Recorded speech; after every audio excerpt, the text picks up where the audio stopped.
الحمد لله وكفى والصلاة والسلام على عباده الذين اصطفى خصوصا على سيد الرسل وخاتم الأنبياء أما بعد فأعوذ بالله من الشيطان الرجيم بسم الله الرحمن الرحيم وأقيموا الصلاة وآتوا الزكاة واركعوا مع الراكعين صدق الله وصدق رسوله النبي الأمي الكريم ونحن على ذلك لمن الشاهدين والشاكرين والحمد لله رب العالمين۔ درود پاک پڑھ لیں۔ اللهم صل على سيدنا ومولانا محمد وعلى آل سيدنا ومولانا محمد وبارك وسلم ثم صل عليك۔ حاضرین محترم، دوستو، بزرگوں، اللہ کے فضل سے اور اس کے کرم سے ہم سب یہاں پر اکٹھے ہوئے ہیں۔ اللہ تعالی ہم سب کی حاضری کو اپنی بارگاہ میں قبول و منظور فرمائے۔ میں نے آپ کے سامنے قرآن مجید کی آیت مبارکہ تلاوت کی ہے۔ اللہ تعالی مجھے اس پر عمل کرنے کی اور آپ کو بھی سن کر اس پر عمل کرنے کی توفیق عطا فرمائے۔ آپ حضرات کے علم میں ہے کہ یہ مہینہ شعبان المعظم کا ہے۔ اس کے بعد جو مہینہ آنے والا ہے اسے رمضان کہتے ہیں۔ نبی کریم صلی اللہ علیہ وسلم سارا سال مال خرچ کیا کرتے تھے، لیکن اس ماہ مبارک میں جو کہ شعبان المعظم کا مہینہ ہے، اس میں نبی علیہ الصلاۃ والسلام سخاوت کی حدوں کو پار کر دیتے۔ صحابہ کرام سے بھی یہی تلقین کرتے کہ مال خرچ کرو، اس لیے اس مہینے کو زکوٰۃ کا مہینہ بھی کہا جاتا ہے۔ اور اس مہینے کے بارے میں ایک اور روایت میں آتا ہے، اس سے پچھلا جو مہینہ ہے اسے رجب کہتے ہیں، جو ختم ہو گیا۔ رجب، شعبان اور رمضان، ان تینوں مہینوں کو آپس میں بڑی گہری نسبت ہے۔ یہ حدیث کے الفاظ ہیں، یہ میری بات نہیں ہے، کہ اللہ کے نبی صلی اللہ علیہ وسلم نے فرمایا، حضرت انس ابن مالک اس حدیث کے راوی ہیں کہ حضور فرماتے ہیں کہ رجب میرا مہینہ ہے، شعبان اللہ کا مہینہ ہے۔ شعبان کس کا مہینہ ہے؟ رجب میرا مہینہ ہے، شعبان اللہ کا مہینہ ہے، اور رمضان میری امت کا مہینہ ہے۔ آپ کو میری بات سمجھ میں آ رہی ہے؟ تو اس ماہ مبارک میں نبی علیہ الصلاۃ والسلام سخاوت کی حد کر دیتے، اور قرآن کریم کے اندر اللہ پاک نے 82 مقامات ایسے ہیں کہ زکوٰۃ اور نماز کو ملا کر ذکر فرمایا ہے، 82 جگہوں پر۔ اور اس کے علاوہ زکوٰۃ کا انفرادی طور پر بھی ذکر ہے۔ نبی علیہ الصلاۃ والسلام نے فرمایا، اسلام کے بنیادی 5 ارکان ہیں۔ سب سے پہلے شہادتین کا اقرار کرنا، یعنی کلمہ طیبہ پڑھنا، نمبر 2 نماز، نمبر 3 زکوٰۃ، نمبر 4 روزہ، اور نمبر 5 حج۔ زکوٰۃ ادا کرنا اسلام کے ارکان میں سے ایک اہم رکن ہے۔ جو بندہ ان 5 چیزوں کا انکار کر دے، کہے زکوٰۃ ادا نہیں کرنی، زکوٰۃ واجب ہے ہی نہیں، اگر ایک بندہ یوں کہے تو وہ کافر ہو جاتا ہے۔ اور اگر کوئی بندہ کہے زکوٰۃ دینی چاہیے، نماز پڑھنی چاہیے، روزہ رکھنا چاہیے، حج کرنا چاہیے، کلمہ پڑھنا چاہیے، ان 5 چیزوں کو تسلیم کرتا ہے لیکن اس کا عمل نہیں ہے، تو عمل نہ کرنے کی وجہ سے وہ فاسق تو ہوگا لیکن کافر نہیں ہوگا، فاسق ہوگا، کافر نہیں ہوگا، گنہگار ہوگا، وہ عمل پیرا نہیں ہے۔ تو اس لیے قرآن مجید کے اندر اللہ تبارک و تعالی نے فرمایا وَرَحْمَتِي وَسِعَتْ كُلَّ شَيْءٍ فَسَأَكْتُبُهَا لِلَّذِينَ يَتَّقُونَ وَيُؤْتُونَ الزَّكَاةَ، سورۃ الاعراف کی آیت مبارکہ ہے۔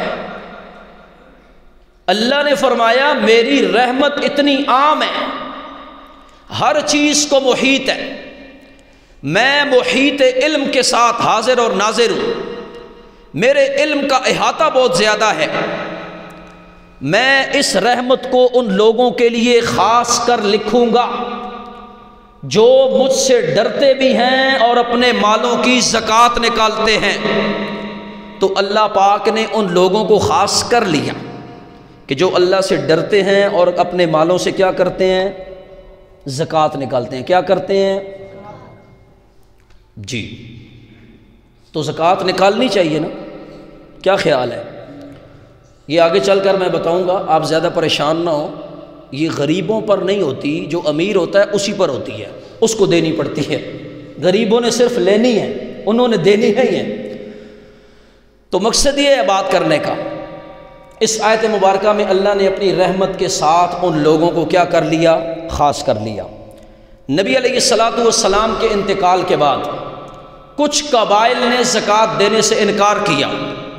خلیفۃ الرسول جناب حضرت سیدنا ابو بکر صدیق، سب کہیں رضی اللہ تعالی عنہ، کہ حضور کے سسر بھی ہیں، خلیفۃ الرسول بھی ہیں، یار غار بھی ہے، یار مزار بھی ہے، اور اسی مرد قلندر نے حضور علیہ الصلاۃ والسلام کے معراج کی تصدیق بھی کی ہے۔ تو قرآن نے کہا والذی جاء بالصدق وصدق بہ اولئک ھم المتقون، وہ جو جنہوں نے سچ کہا اور وہ جو جنہوں نے ان کی تصدیق کر ڈالی وہی ہیں اللہ سے ڈرنے والے۔ تو حضرت صدیق اکبر نے اعلان کیا، کہا جو زکوٰۃ نہیں دے گا میں صدیق اس سے جہاد کروں گا۔ حضرت فاروق اعظم نے حضرت ابو بکر کے اس عمل کی مخالفت کی اور کہا امیر المومنین یہ زکوٰۃ نہیں دیتے، کلمہ تو پڑھتے ہیں، آپ ان سے جہاد کیسے کریں گے؟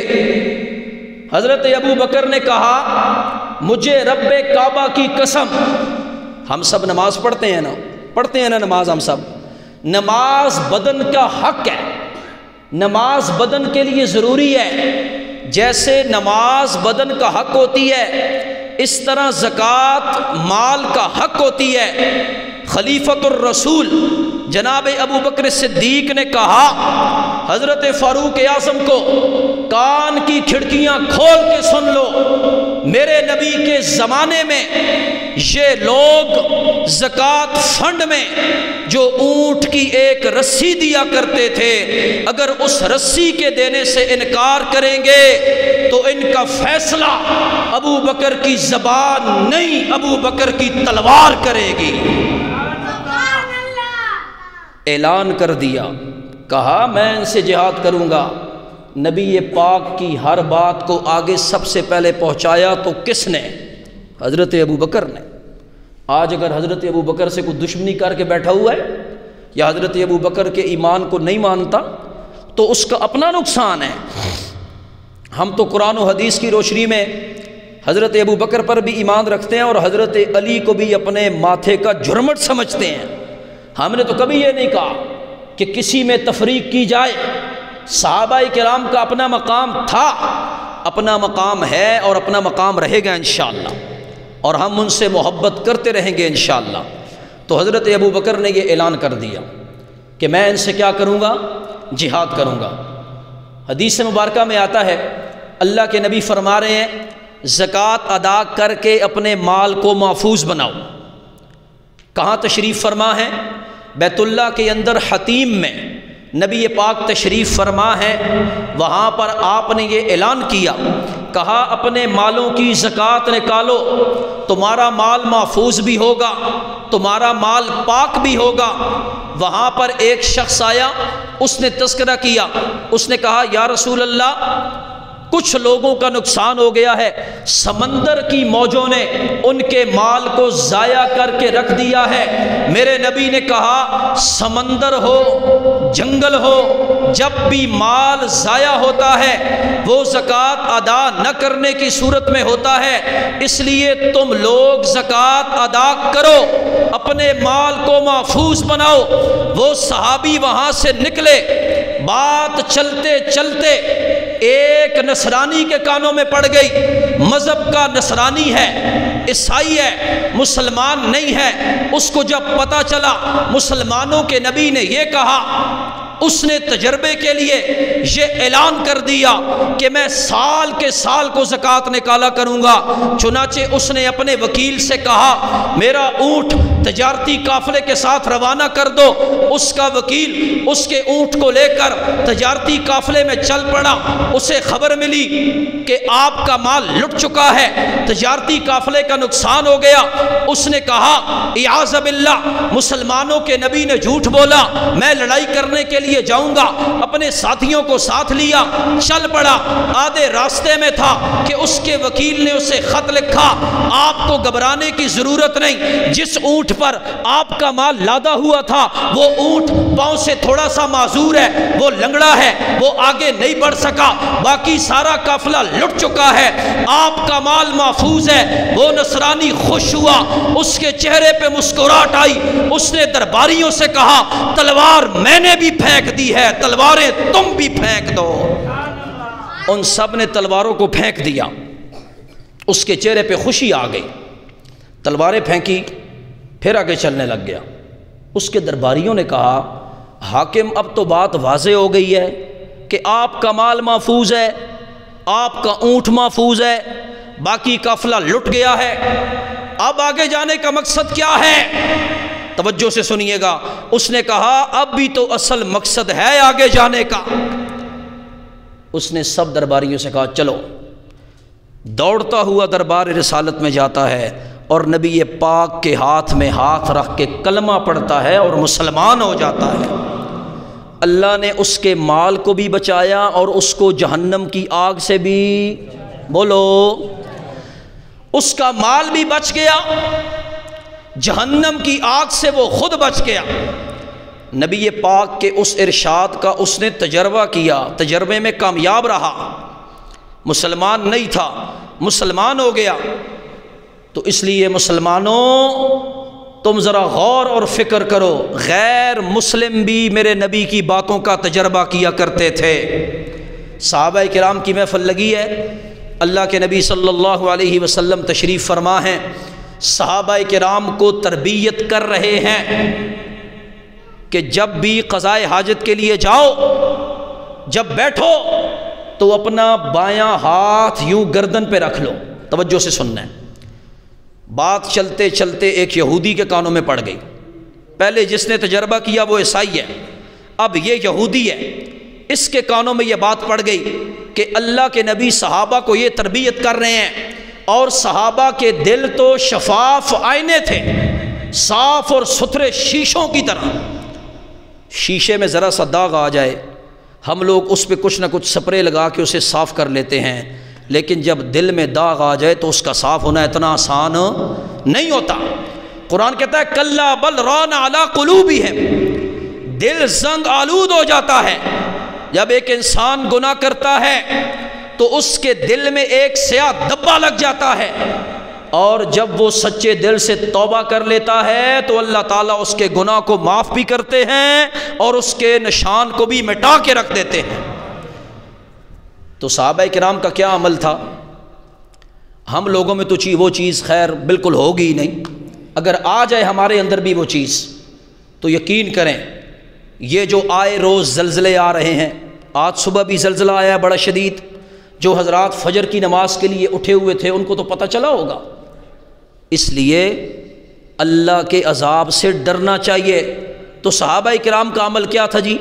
وہ جب قضاء حاجت کے لیے جاتے تھے نا تو وہ اپنے ان رانوں کو سینوں سے ملا لیتے تھے۔ قرآن میں آتا ہے الا انہم یسنون صدورہم لیستخفوا من الا حین یستغشون ثیابہم یعلم ما یسرون وما یعلنون۔ اللہ کے نبی نے فرمایا تم اپنے ان رانوں کو سینوں سے ٹچ کر لیتے ہو، اللہ تو وہ ہے جو دلوں کے چھپے ہوئے حالات سے بھی واقف ہے، لیکن ہمارے اندر وہ چیز نہیں ہے۔ ہمیں بھی فکر کرنی چاہیے۔ ہمارے لوگ سب سے پہلے یہ دیکھتے ہیں بیت الخلاء میں دیکھو ٹائل کون سی لگی ہوئی ہے، ماربل کون سی لگی ہوئی ہے، فرش کچا ہے یا پکا ہے، کہیں پانی تو نہیں گرا ہوا۔ ہمارے تو یہ فیشن بن گئے ہیں۔ میں قربان جاؤں صحابہ کی عزت اور عظمت پر، اس دور میں نہ ٹائل ہوا کرتی تھی نہ ماربل ہوا کرتا تھا، فرش بھی پکے نہیں تھے، کچے تھے۔ اسی لیے نہیں کسی نے کہا پہلے زمانوں میں مسجدیں کچی ہوا کرتی تھی، نمازی پکے ہوا کرتے تھے۔ آج کے دور میں مسجدیں پکی ہیں، آسائش و آرائش ہے، ٹائلیں لگی ہوئی ہیں، ماربل لگا ہوا ہے، مسجدیں پکی ہیں لیکن نمازی بولو کچے ہیں۔ یہ میں نے آپ سے اس لیے بلوایا نا کہ سچائی ظاہر ہو جائے۔ میں نے پچھلے جمعے میں بھی آپ سے ہاتھ کھڑا کروا کے پوچھا کون کون پکا نمازی ہے، بہت کم حضرات نے ہاتھ کھڑے کیے، اور میں نے آپ سے وعدہ بھی نہیں لیا تھا، میں نے یہی کہا تھا کہ ارادہ کر لیں۔ سب نے ارادہ کیا تھا نا جی، 5 وقت کی نماز پڑھا کریں، اس سے بڑا ثواب ہوتا ہے، بڑے مسائل حل ہوتے ہیں، انسان گناہوں سے بچتا ہے، اللہ کے عذاب سے بچتا ہے۔ تو صحابہ کرام کا یہ عمل تھا۔ تو اللہ کے نبی نے فرمایا دلوں کے حالات سے تو اللہ واقف ہے، لیکن وہ عملاً کس طرح سے اپنے آپ کو چھپا رہے ہیں۔ تو یہودی نے یہ بات سن لی کہ اللہ کے نبی ان کو سمجھا رہے ہیں کہ یہاں بایاں ہاتھ رکھا کرو۔ وہ قضاء حاجت کے لیے گیا، اس نے بیٹھ کر ایسے ہی کیا، اس کے کسی دشمن نے اس کے گلے میں رسی ڈالنا چاہی، وہ رسی نہ ڈل سکی، اس کی گردن میں نہ آئی، وہ بازو رکاوٹ بن گیا، اس کی جان بچ گئی۔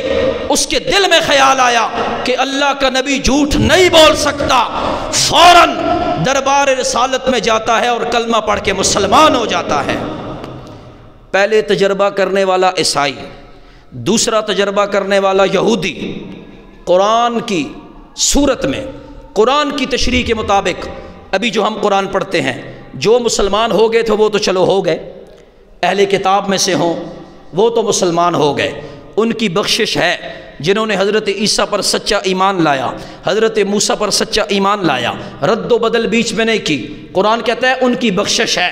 تلک امۃ قد خلت لہا ما کسبت ولکم ما کسبتم ولا تسألون عما كانوا يعملون۔ یہ وہی امت ہے، ان کے اعمال ان کے لیے، ہمارے اعمال ہمارے لیے، جو کچھ انہوں نے کمایا ہے انہیں اس کا بدلہ مل کر رہے گا۔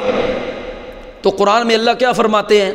یہودی اور نصرانی بالکل آپس میں ملے ہوئے ہیں، اور جب آپس میں لڑائیاں ہوا کرتی تھی تو کہا کرتے تھے ایک دوسرے سے وقالت اليہود لیست النصارى علی شیء وقالت النصارى لیست اليہود علی شیء، ایک دوسرے کو تانے دیا کرتے تھے۔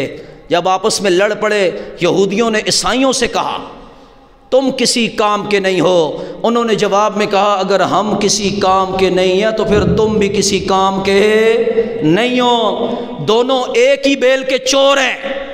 تو اس لیے سامعین ذی وقار، اس کی جان بھی بچ گئی، اللہ نے اس کو جہنم سے بھی بچا لیا۔ قرآن مجید میں اللہ پاک نے زکوٰۃ ادا کرنے والوں کے بارے میں جو فضائل ذکر کیے ہیں، 3 پارہ ہے، مثل الذین ينفقون اموالهم فی سبیل اللہ کمثل حبۃ انبتت 7 سنابل فی کل سنبلۃ 100 حبہ۔ ترجمہ، جو بندہ 1 درم دے گا اس کو 700 کے بدلے ثواب ملے گا۔ جب یہ آیت مبارکہ اتری، نبی پاک نے دعا کی، اللہ میری امت کو اور زیادہ عطا فرما۔ تو پھر اللہ نے کہا، من ذا الذی یقرض اللہ قرضا حسنا فیضاعفہ لہ اضعافا کثیرا، جو مجھے قرض حسنہ دے گا میں اس کو دگنا در دگنا عطا کروں گا۔ جب یہ آیت اتری پھر میرے نبی نے کہا، مولا میری امت کو اور زیادہ عطا فرما۔ تو پھر میرے رب نے کہا، انما یوفی الصابرون اجرہم بغیر حساب، وہ لوگ جو اللہ کی راہ میں خرچ کرتے ہیں اور خرچ کرنے کے بعد اس پہ صبر کرتے ہیں، اللہ تعالیٰ ان کو بہت زیادہ عطا کرتا ہے۔ یعنی خرچ بھی کرتے ہیں اور ان کے دل میں یہ بات نہیں ہوتی کہ کہیں ختم نہ ہو جائے۔ آج کے زمانے میں لوگ خرچ کر کے پریشان ہو جاتے ہیں، او یار اتنے پیسے لگ گئے ہیں پتہ نہیں کیا ہوگا۔ دل ہی دل میں یہ کھٹکا رہتا ہے، یہ دل ہی دل میں ایسا خیال ڈالتا ہے تو شیطان ڈالتا ہے۔ جب آپ نے اللہ کا دیا ہوا مال اللہ ہی کی راہ میں خرچ نہیں کرنا تو کس کی راہ میں خرچ کرنا ہے؟ کوشش کریں گے نا انشاءاللہ، اللہ کی راہ میں خرچ کریں گے، جذبہ رکھتے ہیں، کوشش کیا کریں۔ ضروری نہیں ہے آپ سے یہ کہا جائے، آپ کی یہ ذمہ داریاں بنتی ہیں۔ مسجد اللہ کے گھر ہوتے ہیں، وَأَنَّ الْمَسَاجِدَ لِلَّهِ فَلَا تَدْعُوا مَعَ اللَّهِ أَحَدًا، مسجد اللہ کے گھر ہیں، ان میں حمد و ثنا ہونی چاہیے تو کس کی ہونی چاہیے؟ اللہ کی ہونی چاہیے۔ اللہ نے کبھی کسی فرشتے کو نہیں بھیجنا، جاؤ فلاں مسجد میں جا کے فنڈ دے کر آؤ۔ ہم سب کی یہ ذمہ داری بنتی ہے، میں بھی آپ میں شامل ہوں، بنتی ہے یا نہیں بنتی؟ جس طرح سے ہم اپنے گھریلو اخراجات پورے کرتے ہیں اس طرح مسجد کے پورے کرنے چاہیے یا نہیں پورے کرنے چاہیے؟ کرنے چاہیے نا، اس لیے کوشش کیا کریں۔ تو میں یہ عرض کر رہا تھا، اللہ نے فرمایا جو میری راہ میں خرچ کرتا ہے اور صبر کرتا ہے اس کو میں بغیر حساب کتاب کے اتنا زیادہ عطا کرتا ہوں کہ اس سے سنبھالا نہیں جاتا۔ حدیث مبارکہ میں آتا ہے، اللہ کے نبی نے فرمایا جن لوگوں کو اللہ نے مال دیا ہوا ہے، حضرت ابو ہریرہ اس حدیث کے راوی ہیں اور حضرت ابو ہریرہ صحیح مستند راویوں میں سے ہیں، فرماتے ہیں کہ اللہ کے نبی نے فرمایا کہ جس کو اللہ نے مال دیا ہو اور وہ اسے اللہ کی راہ میں خرچ نہیں کرتا، اللہ تبارک و تعالی یعنی اس کے پاس سونا بھی ہے چاندی بھی ہے، وہ اللہ کی راہ میں خرچ نہیں کر رہا، اللہ تعالیٰ قیامت کے دن اسی سونے اور چاندی کو جہنم کی آگ میں گرم کریں گے، گرم کر کے ان کو پترا بنا دیا جائے گا۔ وہ پترے اتنے گرم ہو جائیں گے کہ معلوم یوں ہوگا جیسے یہ آگ کے پترے ہیں۔ پھر اس مالدار کو بلایا جائے گا، ادھر آؤ بیٹھو یہاں آ کر، یہ وہی تمہارا سونا ہے، وہی تمہاری چاندی ہے جس کو دنیا میں تم نے جمع کیا تھا۔ پھر فرشتوں سے حکم ہوگا، اٹھاؤ اس کے سونے اور چاندی کو، یہ گرم ہو چکا ہے، اس کی کمر پر بھی لگاؤ، اس کی پیشانی پر بھی لگاؤ، اس کے پہلو پر بھی لگاؤ۔ تو پھر خود ہی فیصلہ کر لیں، جب آپ زکوٰۃ نہیں نکالیں گے تو قیامت کے دن کس عذاب سے آپ کو گزرنا پڑے گا، خود ہی حساب لگا لیں۔ اور نبی علیہ الصلوۃ والسلام نے پھر اس کی تائید میں قرآن کی آیت ارشاد فرمائی، والذین یکنزون الذھب والفضۃ ولا ينفقونها فی سبیل اللہ فبشرہم بعذاب علیم۔ کہا بات یہ ہے جن لوگوں کو اللہ نے سونا اور چاندی دیا ہوا ہے وہ اسے اپنے حق میں بہتر نہ سمجھیں، اے پیغمبر ان کو خبر دیجئے ان کو دردناک عذاب ہوگا قیامت کے دن۔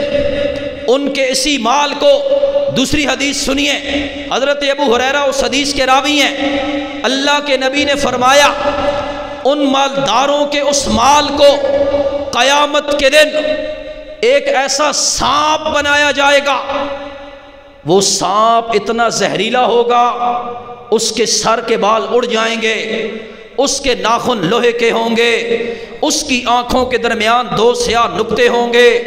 اس مالدار کو بلایا جائے گا، آؤ ادھر بیٹھو۔ وہ سانپ اٹھا کر کے بطور توق اس مالدار کے گلے میں ڈال دیا جائے گا۔ وہ سانپ اس کو دونوں جبڑوں سے پکڑ کے کھینچ کر کہے گا میں تیرا مال ہوں، میں تیرا خزانہ ہوں، تو نے دنیا میں مجھے جمع کر کے رکھا تھا، آج میرا مزہ چکھ۔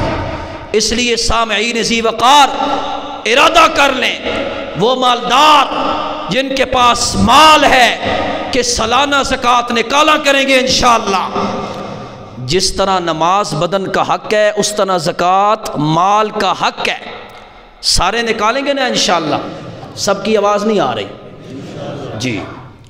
آپ نے جو ہے نا یہاں بیداری کا ثبوت دینا ہوتا ہے۔ آپ نے یہاں اگر آپ سو جائیں گے، مجھے بات کرنے میں مزہ نہیں آئے گا، آپ کو سننے میں مزہ نہیں آئے گا۔ جب آپ کی توجہ ہوگی تو مجھے بات کرنے میں آسانی ہوگی۔ اس لیے زکوٰۃ کتنی ہوتی ہے؟ میں ایک آسان سا مسئلہ آپ کے سامنے رکھ دوں۔ وہ پرانے مسائل چل رہے ہیں، 52.5 تولے چاندی اور 7.5 تولے سونا، 52.5 تولے چاندی یا 7.5 تولے سونا، یہ تو ایک عام سی مثال ہے، ٹھیک ہے جی؟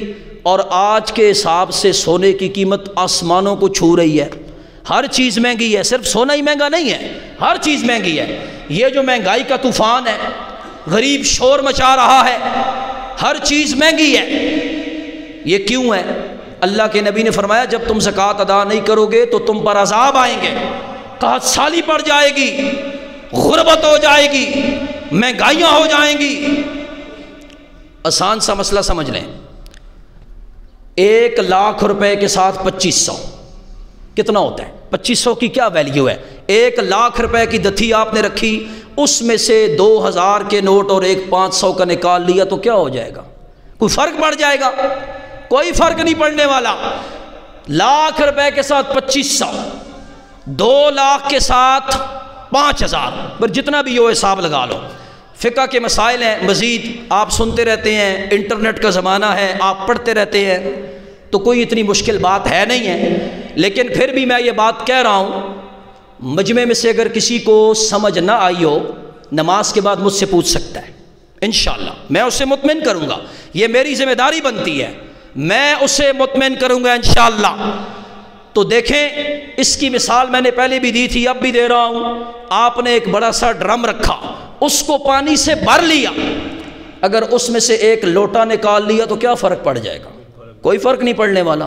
آپ کہیں گے بڑا پانی پڑا ہوا ہے، لیکن پیسوں کو ہم بڑے طریقے سے استعمال کرتے ہیں۔ لاکھ روپے میں سے 1000 بھی نکالیں تو پریشانی ہوتی ہے، اوہو یہ تو اب لاکھ نہیں رہا، اس میں سے تو پیسے نکل گئے ہیں، اب پتہ نہیں کیا ہوگا۔ جب اللہ نے کہہ دیا ہے من ذا الذی یقرض اللہ قرضا حسنا فیضاعفہ لہ اضعافا کثیرا، جو قرض حسنہ دے گا میں رب اسے دگنا در دگنا عطا کروں گا۔ کیا اللہ کی بات پہ ہمیں یقین نہیں ہے؟ امریکہ خود کو سپر پاور کہتا ہے، ہندوستان پاکستان کے خلاف، اسلام کے خلاف بکواس کرتے ہیں وہاں کے حکمران، وہ کافر ملک ہے۔ سارے ممالک جن میں کفار ہیں، مسلمان ممالک ہوں کفار ہوں، ان سب کو روزی کون دیتا ہے؟ ان سب کی زندگی کا مالک کون ہے؟ ان سب کو موت کس نے دینی ہے؟ تو جب اللہ ان کو دے رہا ہے جو کلمہ نہیں پڑھتے اور ہم تو کلمہ گو مسلمان ہیں، تو پھر ہمارا یقین زیادہ مضبوط ہونا چاہیے یا نہیں؟ لیکن ہمارا یقین ہی کوئی نہیں ہے اللہ پہ، ہم دوسروں کی جیب پہ نظر رکھتے ہیں۔ میں تو یہی ہمیشہ دعا کرتا ہوں کہ میری نظر صرف اور صرف اللہ کے خزانے پہ رہے، کسی کے جیب پہ نہ رہے۔ اللہ تعالیٰ آپ سب کو بھی یہی توفیق دے کہ آپ سب کی بھی اگر کسی خزانے پہ نظر ہونی چاہیے تو کس کے خزانے پہ نظر ہونی چاہیے؟ اللہ کے علاوہ کسی کے جیب پہ اور کسی کے خزانے پہ نظر نہیں رکھنی، نہیں تو پھر آپ کا حال بھی وہی ہوگا جو اللہ نے قارون کا کیا تھا، پھر وہی حال ہوگا جو ابو لہب کا ہوا تھا، ابو جال کا ہوا تھا۔ بڑے بڑے دولت مند گزرے ہیں، ساتھ کسی نے کچھ نہیں لے کر جانا، صرف 2 چادریں جانی ہے جسے کفن کہا جاتا ہے، اور اپنے اعمال جانے ہیں، جو تم نے اعمال کیے ہوں گے وہ قبر میں ساتھ جائیں گے۔ یہ پیسہ، یہ گاڑیاں، یہ خوبصورت کپڑے، یہ ہوٹل، یہ ملیں، کچھ بھی ساتھ نہیں جائے گا، ساتھ جائیں گے تو صرف اپنے اعمال جائیں گے، نیک اعمال کریں گے نا انشاءاللہ۔ دیکھیں اللہ تعالیٰ کی قدرت دیکھیں، انسان کی کیفیت یہ ہوتی ہے کہ انسان خوشی کا موقع ہو تو وہ خوشی کی باتیں کرتا ہے، ایسے ہی ہوتا ہے نا، خوشی کا موقع ہو آپ جاتے ہیں مبارکباد دیتے ہیں اگلے بندے کو، جی آپ کے بیٹے کی شادی ہے مبارک ہو، اور اگر فوتگی ہوئی ہو تو آپ جا کر ان کو دلاسہ دیتے ہیں، تسلی دیتے ہیں، جی اللہ آپ کو صبر دے۔ اگر کسی نے جا کر غمی کے موقع میں یہ کہہ دیا جی آپ کے دادا فوت ہو گیا مبارک ہو، تو اس نے برداشت کرنی ہے آپ کی بات؟ نہیں کرنی۔ انسانی کیفیت یہ ہے کہ انسان دو موقعوں میں ایک جیسی بات نہیں کر سکتا، خوشی کے موقع پہ خوشی کی بات، غمی کے موقع پہ غمی کی بات کرے گا۔ اس کائنات میں صرف رب ہے جس کی اتنی فصاحت ہے کہ اللہ قرآن میں جہاں جہنم کا ذکر کرتے ہیں ساتھ ہی جنت کا ذکر کر دیتے ہیں، لیکن ہم سے یہ چیز نہیں ہوتی۔ آپ قرآن پڑھیں، جو حضرات تفسیر پڑھتے ہیں آپ تجربہ کر لیں، میری بات پہ اگر اعتماد کریں گے تو میں آپ کے اعتماد کو ٹھیس نہیں پہنچاؤں گا۔ اللہ تعالیٰ جہنم کا ذکر کرتے ہیں، جیسے قرآن کے بارے میں اللہ نے ارشاد فرمایا فَإِن لَمْ تَفْعَلُوا وَلَن تَفْعَلُوا، اور اگر تم ایسا نہ کر سکو اور ہرگز ایسا نہ کر سکو گے، کیا نہ کر سکو گے؟ یعنی قرآن کے مقابلے میں دوسری کتاب تم سے بننے والی نہیں ہے۔ پہلے کہا اور اگر ایسا نہ کر سکو، اور اگلی آیت میں خود ہی بتا دیا کہ تم سے ایسا ہوگا ہی نہیں۔ اور آگے اللہ فرماتے ہیں فَاتَّقُوا النَّارَ الَّتِي وَقُودُهَا النَّاسُ وَالْحِجَارَةُ أُعِدَّتْ لِلْكَافِرِينَ، اور ڈرو اس آگ سے جس کا ایندھن انسان اور پتھر ہے، اعدت تیار کی گئی ہے للکافرین، تم کافروں کے لیے۔ اس آیت میں جہنم کا ذکر اور اس سے اگلی آیت میں جنت کا ذکر۔ وَبَشِّرِ الَّذِينَ آمَنُوا وَعَمِلُوا الصَّالِحَاتِ، خوشخبری دیں اے پیغمبر ان لوگوں کو جو ایمان لائے اور کام کیے نیک، ان لہم جنات تجری، ان کے لیے کیا ہے؟ جنت ہے، اور جنت کے اندر نہریں جاری ہیں، اور ان کے لیے پاک بیویاں موجود ہیں۔ تو اس لیے یہ اللہ کے اختیار میں ہے، ہم اللہ کا مقابلہ نہیں کر سکتے۔ اس لیے جس کسی کے پاس مال ہے وہ اپنے مال سے سالانہ زکوٰۃ نکالے، ٹھیک ہے، سال کا گزرنا شرط ہے۔ اسی طرح مسلم شریف کی ایک روایت ہے، بس بات ختم کرنے لگا ہوں، کہ جو بندہ، اللہ کے نبی نے فرمایا جو بندہ، مسلم شریف میں یہ روایت آتی ہے، جو بندہ جانوروں کی زکوٰۃ نہ نکالے، یعنی کسی نے بڑے زیادہ جانور رکھے ہوئے ہیں، باڑا بنایا ہوا ہے، خرید و فروخت بھی کرتا ہے، پھر لے آتا ہے، جانور ہیں اس کے پاس، کام کرتا ہے، اس کا فارم ہے، اگر وہ زکوٰۃ نہیں نکالے گا تو قیامت کے دن اس مالدار کو چٹیل میدان میں لٹا کر ان جانوروں کے اس کے اوپر چھوڑ دیا جائے گا۔ حدیث کے الفاظ ہیں، وہ جانور دوڑتے ہوئے آئیں گے اور آ کر اپنے پیروں سے اس کو روندیں گے اور سینگوں سے اس کو ماریں گے اور کہیں گے ہم تیرا مال ہیں، تیرا خزانہ ہیں، اور قیامت تک اس کے ساتھ یہی معاملہ رہے گا۔ اور قیامت کے ایک دن کی مقدار قرآن کہتا ہے فی یوم کان مقدارہ 50,000 سنہ، قیامت کے ایک دن کی مقدار 50,000 سال کے برابر ہوگی۔ تو پھر آپ خود فیصلہ کر لیں زکوٰۃ ادا نہ کرنے کی کتنی وعیدیں ہیں، زکوٰۃ ادا کرنے کے کتنے فضائل ہیں، کتنے فوائد ہیں۔ اللہ سے دعا ہے کہ اللہ نے جن لوگوں کو مال دیا ہوا ہے اللہ تعالیٰ ان کو توفیق دے کہ وہ اللہ کی راہ میں خرچ کریں۔ سب کہیں آمین۔ خرچ کریں گے نا انشاءاللہ، سالانہ زکوٰۃ نکالیں گے انشاءاللہ، اور آخر کے اندر یہ بات بھی سن لیں، اللہ سے توبہ کریں۔ دیکھیں یہ زلزلے بار بار آ رہے ہیں، اب ترکی کے اندر کیا حالات ہیں، قیامت برپا ہوئی ہیں وہاں پہ، یہ سب ہم لوگوں کے گناہوں کی نحوست ہے۔ محلے میں 200-150 گھر ہو اور صبح کی نماز پڑھنے کے لیے اتنے کم حضرات آئیں، اس میں سے بھی میں یہ گلہ کر رہا ہوں اپنے پنجابی بھائیوں سے، پختون حضرات تو زیادہ نظر آتے ہیں لیکن ہمارا اپنا کوئی بھائی اتنا نظر نہیں آتا، وہ بھی ہمارے بھائی ہیں، لیکن جو ہمارے زبانی بھائی ہیں، خدا کے لیے اللہ سے ڈرو، اللہ سے توبہ کرو اور نماز کا اہتمام کرو۔ سب 5 وقت کی نماز پڑھیں گے انشاءاللہ اور اللہ کی برگاہ میں توبہ کریں گے انشاءاللہ کہ اللہ تعالی ہم سب کو اپنے عذاب سے بچائے۔ جو کہا سنا گیا اللہ عمل کی توفیق عطا فرمائے۔